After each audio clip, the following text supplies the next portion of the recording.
मेरे दोस्तों एवं मेरे छात्रों, नव वर्ष आप सबका मंगलमय हो। हम लोग नव वर्ष की शुरुआत तो चैत्र मास से करते हैं। हम लोगों का होली ही नव वर्ष की शुरुआत है। फिर भी हमारी तारीखें बदल गई है। इससे हम भी सबों को शुभकामना के साथ, मंगलमय कामना के साथ मैं आज विचार प्रस्तुत कर रहा हूँ।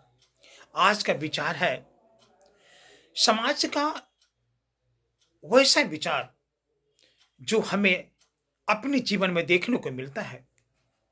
सबसे पहले हम लोग अपने घर से शुरुआत करते हैं।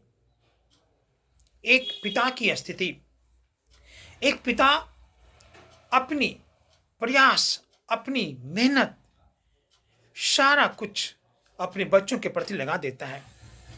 विशेषकर आज मैं पुत्री के प्रति, बेटे के प्रति एक पिता का क्या अरमान है, क्या उसका उत्साह होता है, मैं बखान करता हूँ। हमारे जितने भी महिलाएं हैं, मेरे छात्र हैं, चाहे मेरे मित्र हैं, वो ध्यान से सुनिएगा। पुत्री सबसे अधिक पिता को मानती है।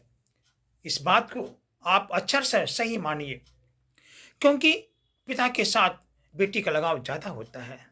दोनों का प्रेम बहुत अटूट है। मातृ है जन्म देने वाली है, उसकी तो कल्पना हम नहीं कर सकते हैं, क्योंकि माँ को तो ममता का स्वरूप कहा गया है। लेकिन पिता अपने आंसू को अपने हृदय में ही रख लेता है। क्यों रखता है मालूम है? इससे रखता है कि हमारी बेटी कहीं कमजोर ना हो जाए, हमारी बेटी की हिम्मत कहीं कमजोर न हो जाए। इसलिए पिता अपने आंसू को अपने अंदर ही घूट पी कर रह जाता है। उसका हृदय भी विदीर्ण होता है। वह भी माँ की तरह आंसू बहा सकता है, लेकिन वह ऐसा करता नहीं है। दूसरी बात, जब भी पिता बाहर से घर आते हैं तो उसकी सुपुत्री, उसकी बेटी उस पिता के लिए एक गिलास पानी लेकर जरूर आता है और पूछती है, पापा पानी लेना है? और वैसी पुत्री को जब दूसरे घर में वह पुत्री जाती है, उसके साथ कैसा व्यवहार होता है। लोग कहते हैं, तुमने दहेज में क्या लाया? अरे मूर्ख, अरे बेवकूफ।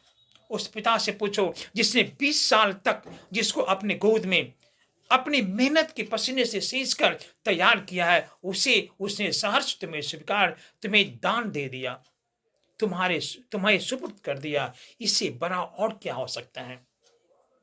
इसलिए हम लोग सभी उनका सम्मान करें। धन्यवाद।